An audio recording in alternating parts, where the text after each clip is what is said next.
This week's edition of NJBIA's Minding Your Business is brought to you in part by AT&T, helping family, friends, and neighbors connect in meaningful ways every day.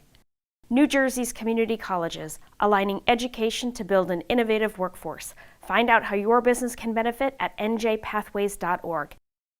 And by New Jersey Business Magazine, providing critical information needs for New Jersey's business community for more than 66 years.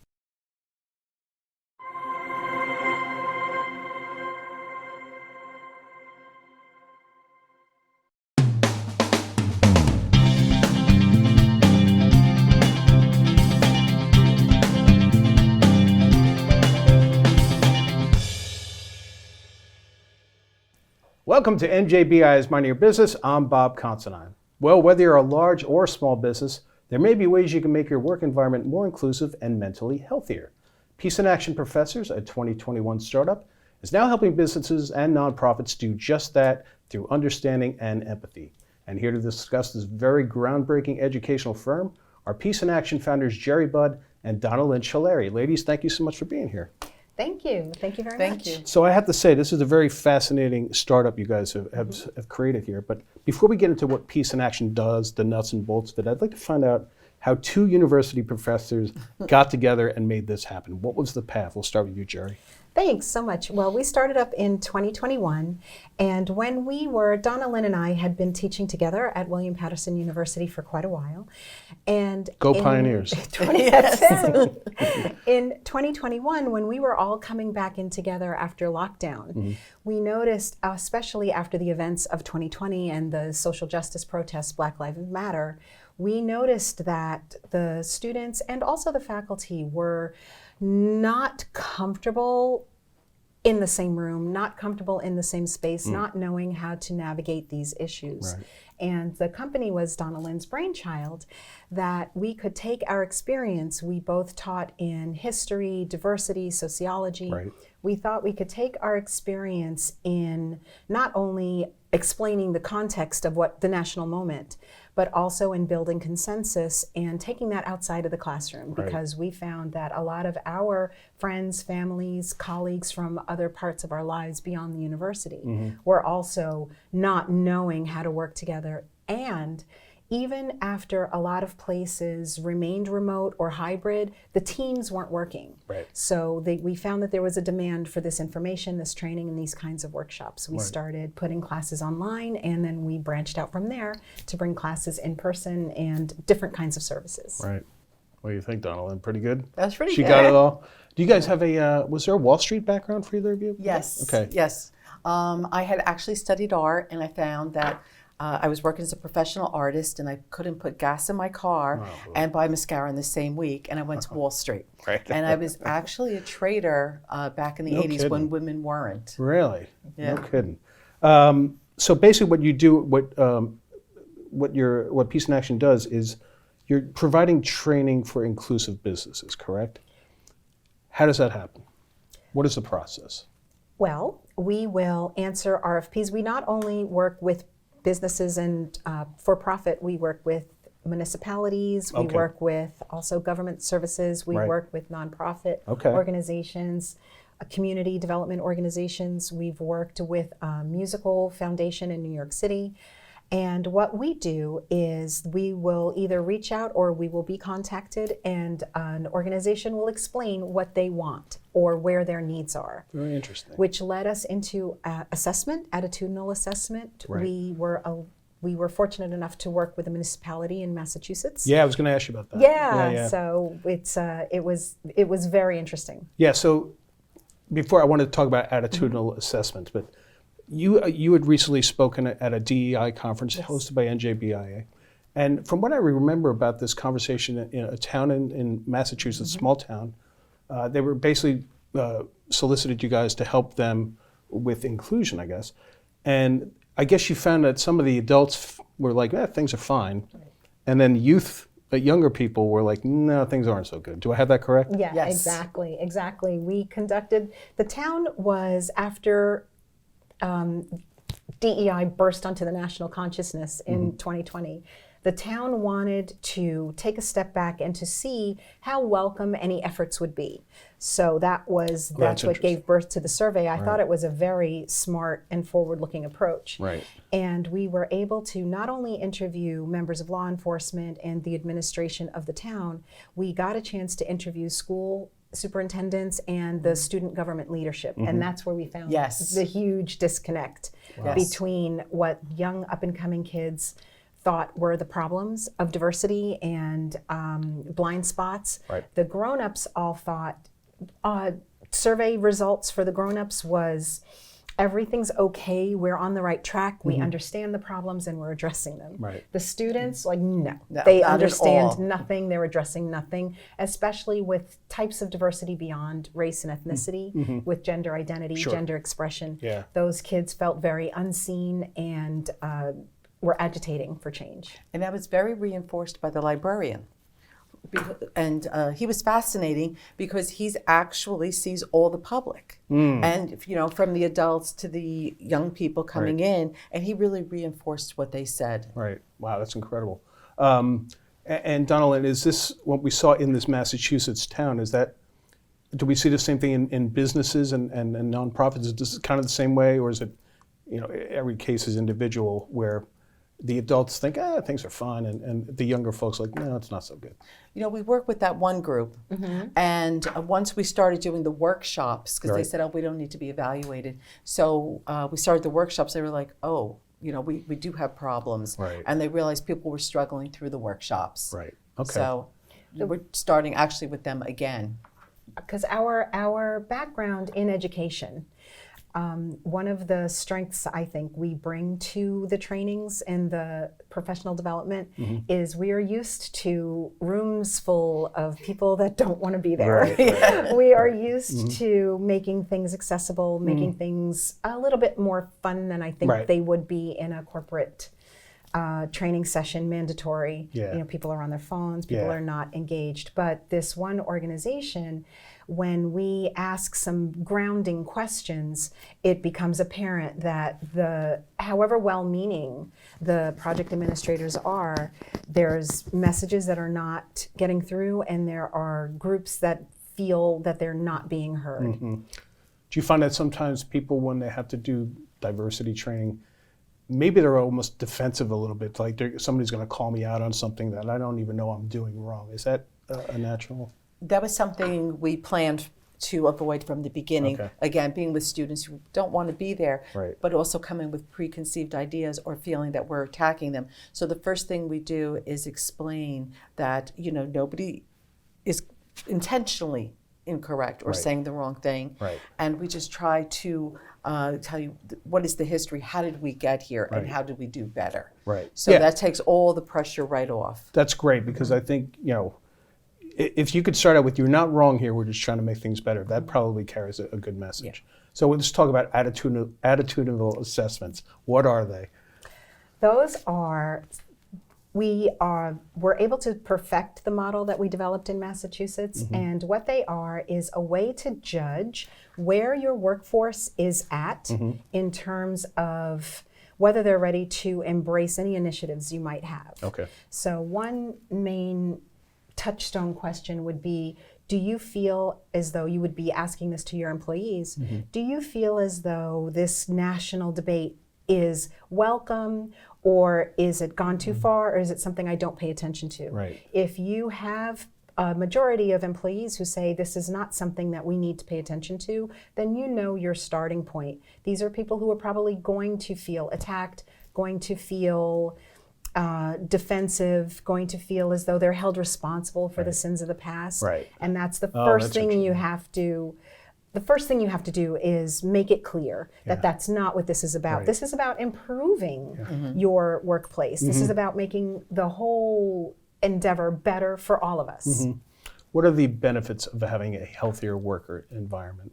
Well, one of the most important things is when you hire somebody, you're investing in them, and if they're feeling this uncomfortableness, they're going to leave. Right. So it brings about more retention, and if you're in a more comfortable environment, you become more productive, which leads to more profitability. Profitability. And everybody Yeah. likes profits. Yeah, for those of you out there, profitability. Exactly.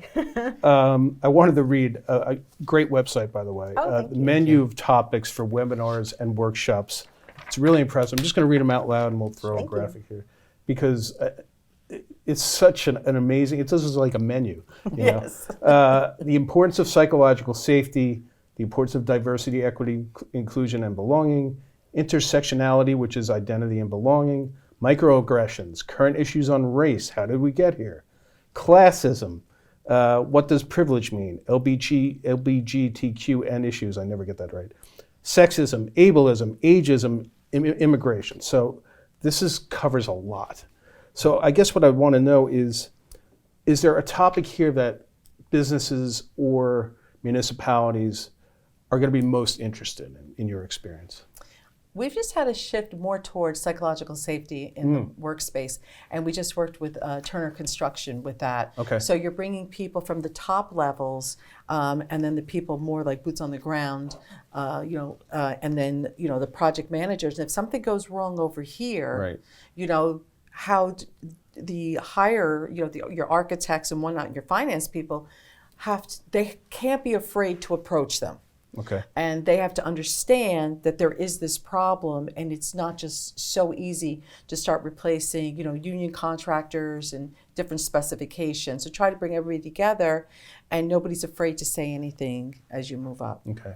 When we talk about psychological safety, what exactly is that? Is that freedom to feel like you can speak your mind, or am I making that too simple? It's a workplace culture in which people know that if they raise concerns, they aren't going to be retaliated against. They aren't going to be marginalized. I once worked at a company where someone did raise a concern, and then 1 week later, this person was in no meetings.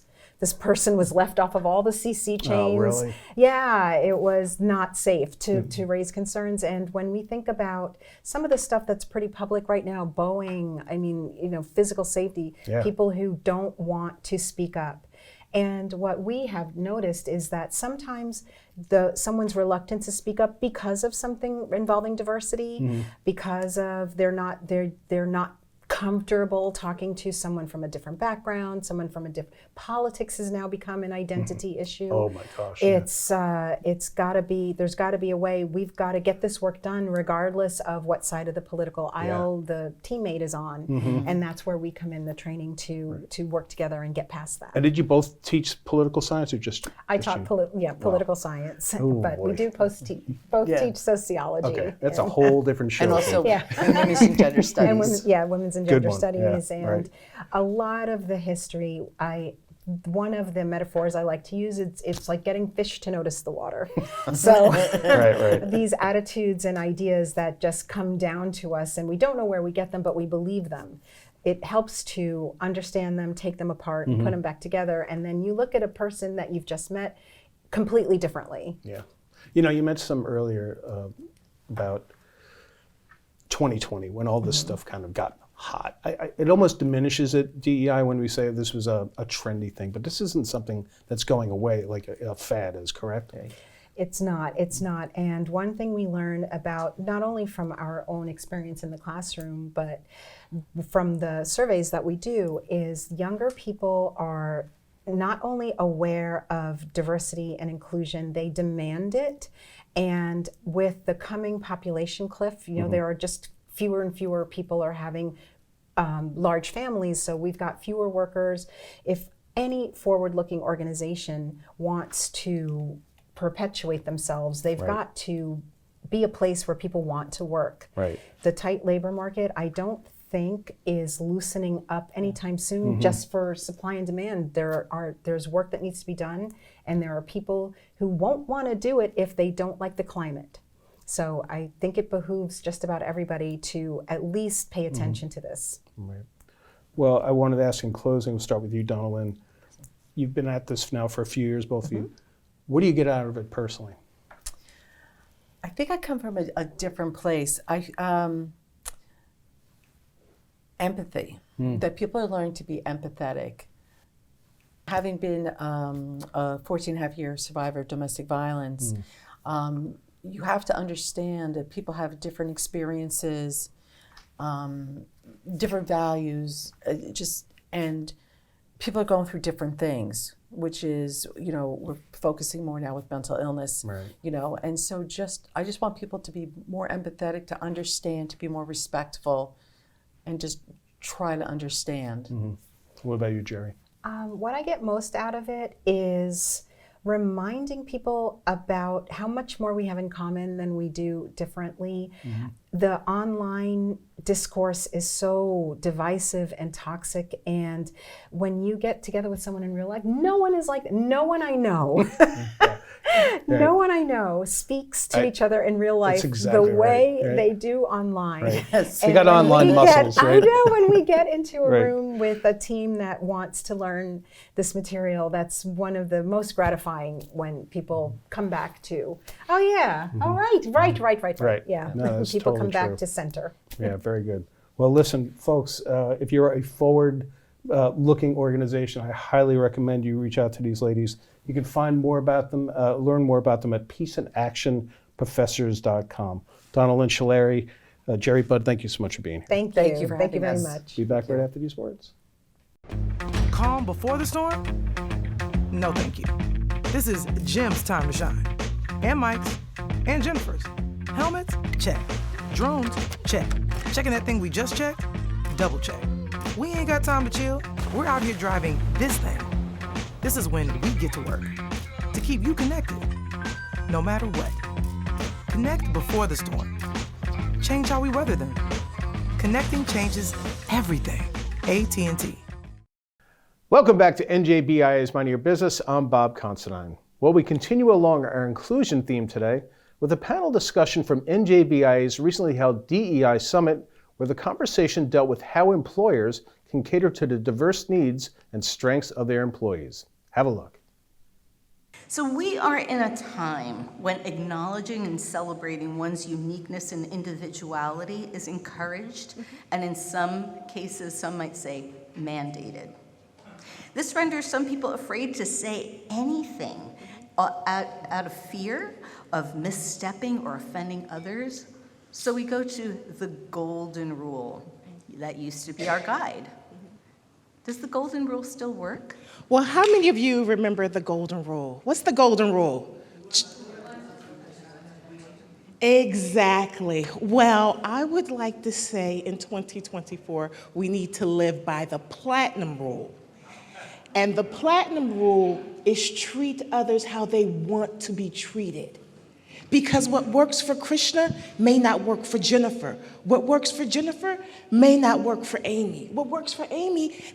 So this is why we need to realize and think, what do you need from me? What do you want from me?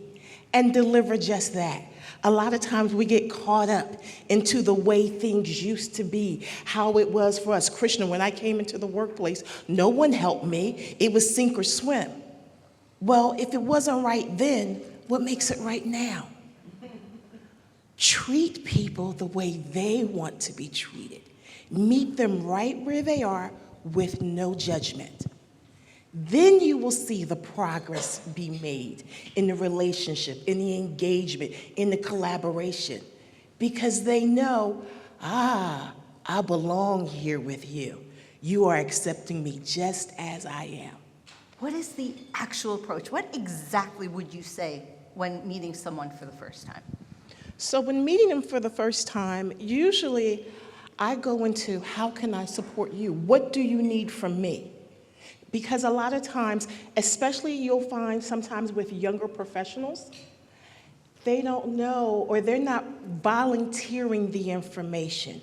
You need to let them know it's okay, that I want to know what you need, how I can assist you, how I can support you. And then from there, you will find and go, well, I really don't know. I'm not sure what I'm supposed to be doing. I'm not sure about how things work here within the organization. That's how the conversation starts taking place. So upon meeting someone, I just go right into, tell me a little bit about yourself. And then tell me how I can support you with what it is that you have going on. That right there, they go, again, I see a physical, almost relaxation and deep breath that they take. Oh, and so as mentioned before, the concept of acknowledging and celebrating each individual is key to building a healthy and inclusive workplace culture. And sometimes that diversity is obvious. How do you create a space that allows people to comfortably share their not so obvious and in some cases invisible diversity? Sure, thank you. Yeah. As individuals, as people, we have layers, multiple layers. And we need to understand that when we're meeting somebody, we're just beginning to go through a layer. Me, myself, I was born with a condition called neurofibromatosis. It's a rare condition, hits 1 in 3,000 people, and it creates a lot of tumors in the body. And there's different types and versions of the condition. Mine definitely manifests in tumors that you can see. So when you first meet me, people don't tend to see that I feel pain every day, that I need to lean on things in order to stand for periods of time, and that I'm really self-conscious about my back.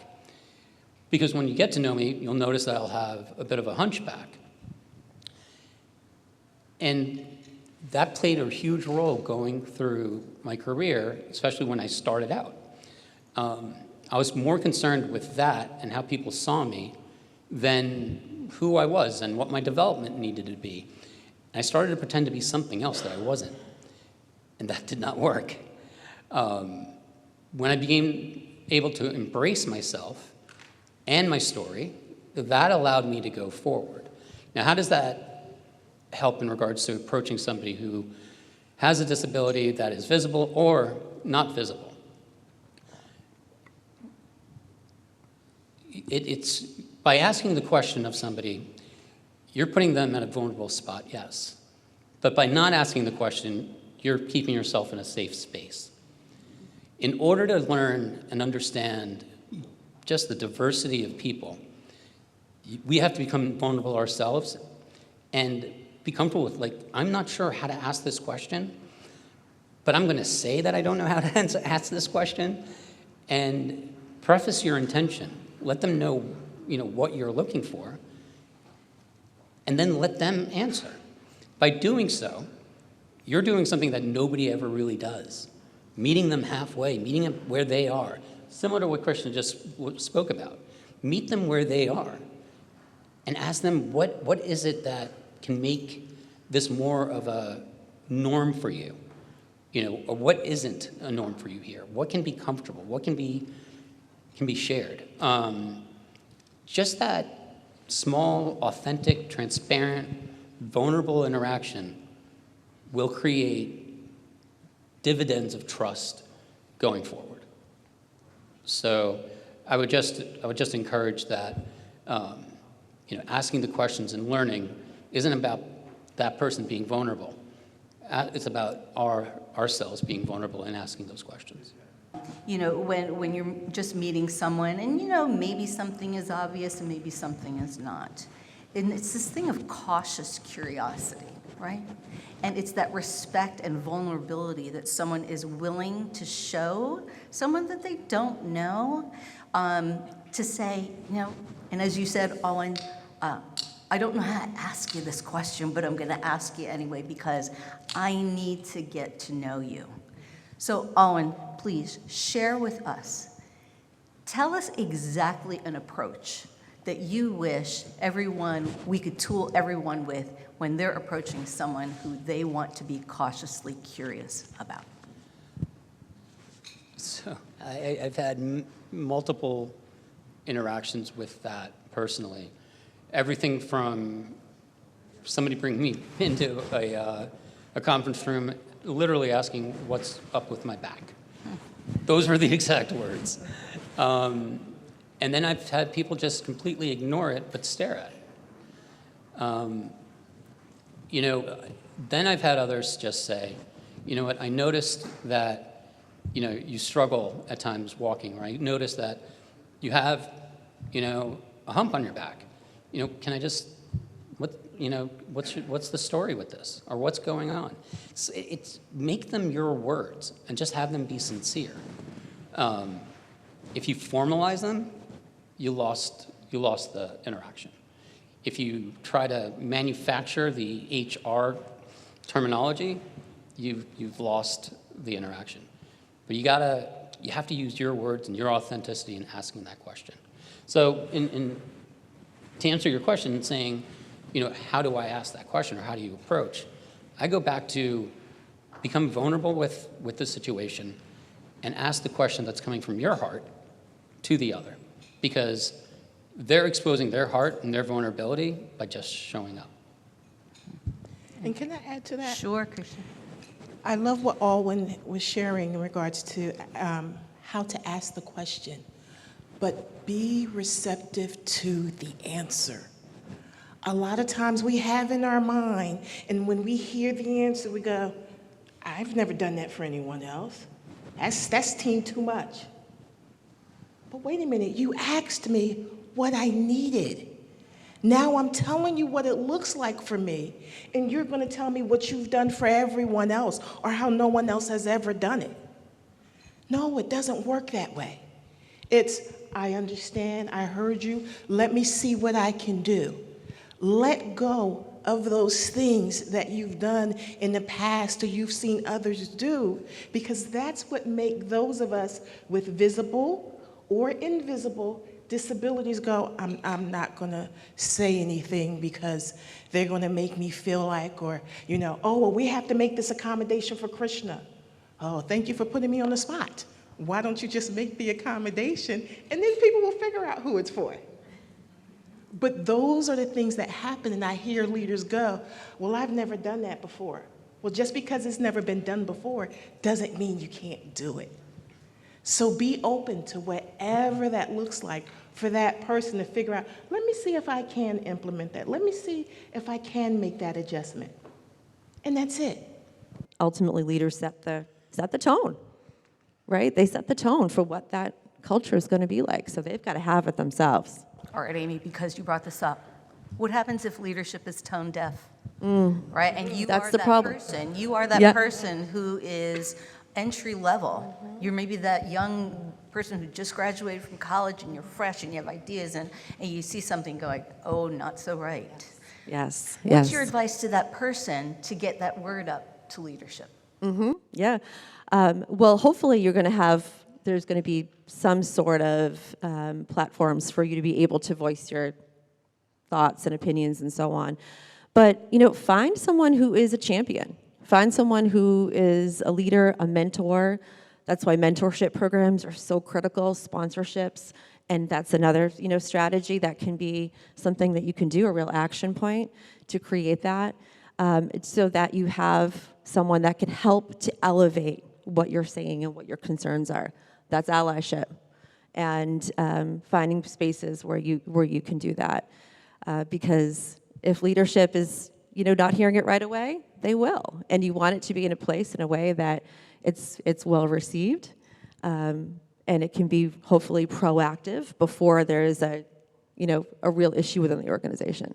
But finding a champion is really important, I think. So, Oscar, the challenges that you pivoted and said they're actually exciting opportunities, I love that. Talk to us a little bit about this consistent, lifelong learning with DEIB. What are your thoughts? I mean, yeah, this is something that's not just important for the workplace, right? This affects everyone in your daily lives. And at the end of the day, it's important to have key performance indicators and measure surveys and measure attendance and measure all these things. But really, it's all about how we treat each other, how we recognize ourselves in each other, how we see someone's struggle, how we celebrate people, how we relate to one another. And I think with these initiatives that we have, I think that's what it is about, relating to one another. Even though you may be completely from opposite places, I think that's probably why it's one of the favorite initiatives, because it does allow for that connection between people. And I think that's really what it matters. It's really just people-based. Beautiful. Thank you so much. Did I not tell you that these panelists were awesome? All right, thank you to Alwyn Dias, Krishna Powell, Amy Flynn, Oscar Tobacia, and Jackie Lue Raia for that great discussion at NJBIA's DEI Summit. And thank you for joining us on NJBIA's Mind Your Business. We'll see you next time.